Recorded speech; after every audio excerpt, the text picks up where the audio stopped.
What industry greats like Larry Ellison, Bill Gates and Steve Jobs have in common, is that they're all college dropouts. But, that didn't put a dent in their aims at success and legacy. Here are the top 5 reasons why college education isn't required in 2020 anymore. Welcome to One Away. Make sure to watch this video as we talk about why college education isn't only overrated, but that it's probably made students stupid. Before that, please leave us a like if you find this video useful. And subscribe to our channel for updates on our latest videos.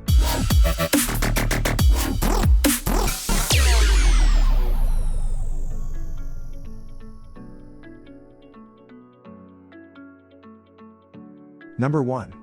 Outdated and out of touch. Much of the college education system has been focused on subjects and metrics that don't necessarily carry over into the real world or have demanded too much from students. What's worse, much of what we call higher education may have gotten it all wrong. No writer or critic probably has gotten more on this subject as Malcolm Gladwell.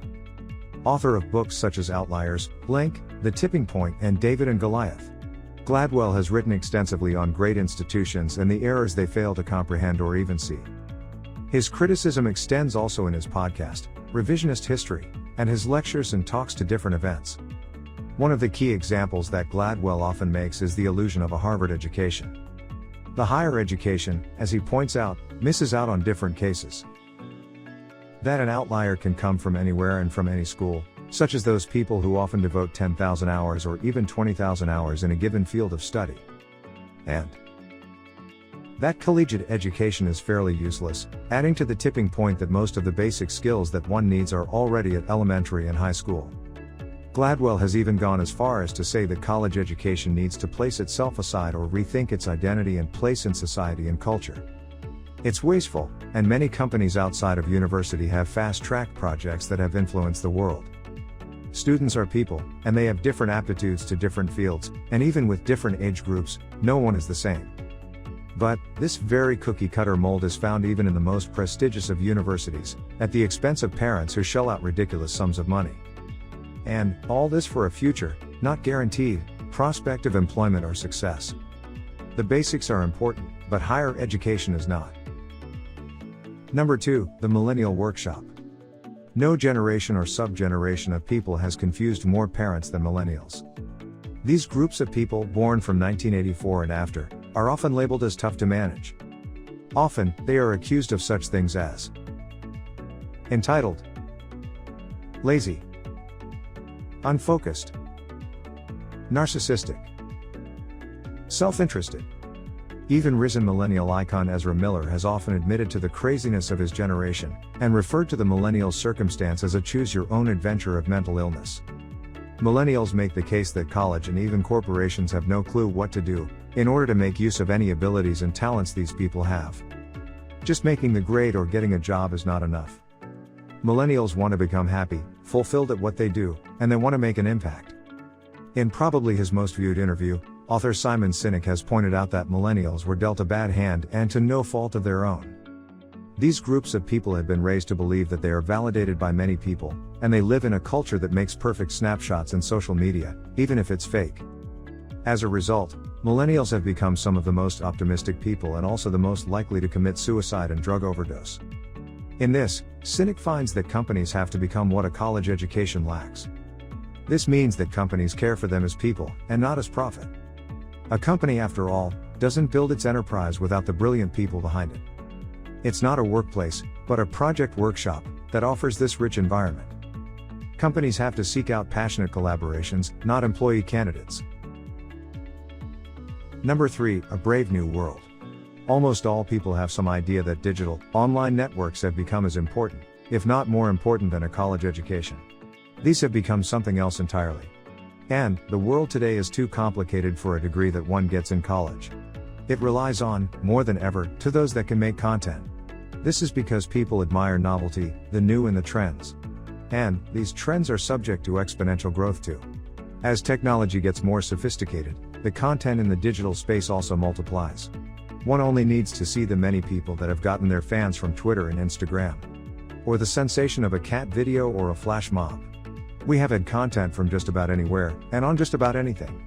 As per Ray Kurzweil of SU, there is a singularity that has formed, in current culture. And it has not shown any sign of stoppage, all because of networks and internetworks. Job descriptions have multiplied, and careers have not been the same. Teachers who lecture online, and camp-based comic conventions. But even all content seems everywhere, there is always a place for those that occupy a niche. This is why it remains important to observe Wired Kevin Kelly's wisdom. The 1000 true fans. The platform is there, one needs only to find them. There's an audience out there, for anyone and everyone. Number 4, there's an app for that. It's one thing to talk about baby boomers and another thing to talk about the development of children in an app-driven 21st century. It's fortunate then that there's the work of Katie Davis and Howard Gardner, who have researched this topic in their book, The App Generation. And it's given us a glimpse of an approach to new education that will leave the state of college education in flux. Or put out a college education altogether. The book deals primarily with the current generation's orientation of the world, as opposed to generations before. They highlight, for example, in the 19th century, people were tradition-oriented, which arguably gave importance to the role of higher education, and prestigious jobs, and religious background. In the 20th century, people were outside-oriented, which gave importance to education, jobs, and social status relative to other people's status. In the 21st century, people are application and technology focused, which gives importance to the question of programs, brands, and identities. Application technologies allow access to multiple types of intelligence and take users into different aspects of their capabilities. The often quipped, "There's an app for that," is a reference to the accessibility of apps to many skills and challenges. Davis and Gardner also note that the apps on a smartphone can also give people a glimpse at a child or user's identity, based on the apps they choose to download and install. There's an app for setting goals. There's an app for meditation. There's an app for learning languages. Some apps like Scrivener even guide the user to write their own screenplay or a novel. It's more accessible than ever to have a particular set of skills, in almost any domain. Apps have become an investment for a child or student to learn a variety of engagement and topics in faster platforms than in a college lecture. They have become platforms for a person's competency and self-worth today. To paraphrase actor Ray Fisher, people today live the cyborg life. Number 5, gamification, not education. At some point, people have grown up with different games and the fun associated with them. Whether it's sports, or arts, or video games on a system, immersion is often one of the best approaches to learn. This is one of the reasons why the concept of gamification is important to not only teams in a company but to alternatives to a college degree.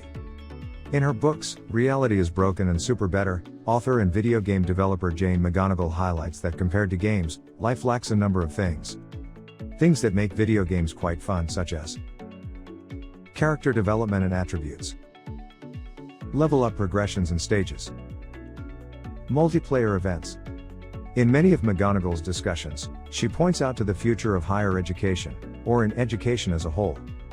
She explains that many of the mechanics that video game developers use are applicable to different learning platforms, and to different demographics. Case in point, the rethinking of a written exam. She asks us to imagine a what-if scenario. Instead of taking a written exam, and then receiving a mark of fail or pass, or a score relative to others, what if the student retake as many times as they want with the test?